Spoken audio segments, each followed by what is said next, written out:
Do you? Because a lot of people say this when they say that Heisenberg's uncertainty principle doesn't make sense. But it still applies. Check this out. A car is speeding down the street. I ask you to point to where the car is. You can point at it, but it's moving.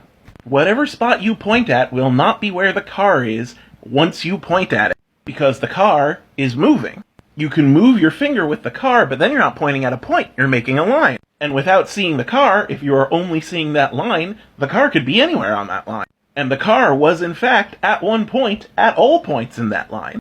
It was just at a different point as time progressed. Now if you take a snapshot in time, take a picture of the car with your phone, now the car stopped in that picture, and you could point and you say, at that point in time, the car was right there.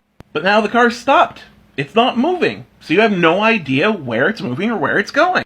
So yeah, applying this in a real-world scenario still follows the logic. Even though the Heisenberg's uncertainty principle is only meant for quantum phenomena. The only way this analogy doesn't work is you kind of have to assume that a car is always going somewhere. Because particles are always moving. Even if they were at absolute zero, they still have zero-point energy. So you kind of have to be like, well, even a parked car is going somewhere.